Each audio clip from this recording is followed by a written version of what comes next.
Welcome to the first major slugfest of two of the biggest hitters in the smartphone space.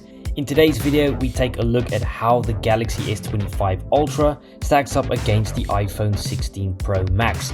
So let's just get straight into it. First things first, design. How do they look and how do they feel?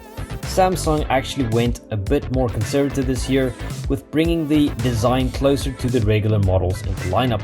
It's not as flashy as the S24 Ultra, which we actually think looks better, but it is more comfortable to hold in the hand, as those sharp edges on the bottom and top have been rounded out. The other parts look practically identical as you get the same camera layout as the previous several generations. The iPhone is just a slightly refined version of itself with new colors. It's essentially indistinguishable from the 3 generations that came before it. You do get the added camera shutter slider on the side though. In terms of displays, not much has changed either. However, they did get 1 inch bigger respectively. And the Samsung also got a second generation of that anti-reflective Gorilla Glass magic. Side by side, you can actually see the huge difference that makes, as the Samsung does a phenomenal job at reducing glare compared to the iPhone. Both of these 6.9-inch 120Hz variable refresh AMOLED displays are crisp, clear and get sufficiently bright, but the Samsung has a bit more brightness and resolution. Plus, when watching videos, you can use more of the screen due to its squared off display. So it's quite a clear victory for the S25 Ultra. When it comes to the main software and processing features, it's a bit less clear who the outright winner is. Both of these devices get a plethora of AI features, from the camera app to summarizing websites and generating notes. And these devices do actually deliver some cool and interesting features. On the Pro Max, we really enjoy the notification summary. It's a surprisingly cool and helpful feature. And now Siri, which uses ChatGPT to respond to requests, is actually quite good and is able to keep track of a conversation better than Gemini on the Samsung Galaxy S25 Ultra. Good news for both of these flagships is the amount of software updates that are promised for the future, meaning that you can daily these for many years without getting left behind in the dust. In terms of performance and speed, it's almost impossible to see a difference between these devices. However, the Snapdragon 8 Elite is a more capable chipset and has been one of the biggest updates when it comes to performance and improvement for the past several years. That being said, gaming, video editing and exporting large files are all done smoothly on these devices. How about cameras?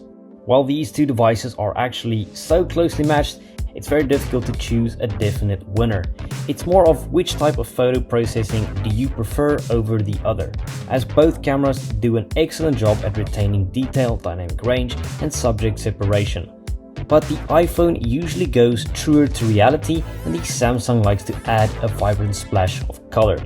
It's quite subjective to which one takes better shots though.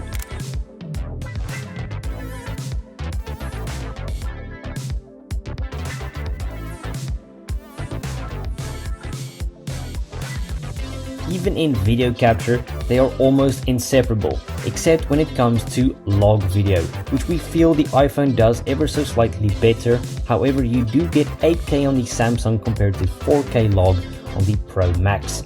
Zoom capability is better on the Samsung too, and the selfie pics, which were quite iffy on the Galaxy S24 Ultra due to skin tone, has been fixed as well. So we give it a draw, which we have never actually done, but Samsung really did well with their cameras. Let's get to battery and charging. These phones will both comfortably last a day and a bit. However, nothing extraordinary. You get around 20 hours of video playback respectively. In our test, the Galaxy S25 Ultra does last a tad longer than the 16 Pro Max. The Samsung has a 5000 mAh reserve and gets 45 watts wired charging, which is quite slow compared to other flagships. That being said, the 16 Pro Max isn't any better, with a 4685 mAh reserve and slower charging. They both have wireless charging. The iPhone gets 25 watts MagSafe and the Samsung 15, but we didn't really see a difference in charging speeds. Samsung at least allows you to give reverse wireless charging to other phones, which is nice. Neither of these are great battery phones, but they are fine. The S25 Ultra is better though. What about price and our final verdict? You can get the Galaxy S25 Ultra for 1,300 big ones and the iPhone 16 Pro Max for 1,200. In our opinion, you are getting a better device with the S25 Ultra, and we would rather spend our cash on the Korean powerhouse. But that's just what we think. What's your opinion on these two devices? Let us know your thoughts in the comments below. Thanks for watching, and until next time, stay under the spotlight.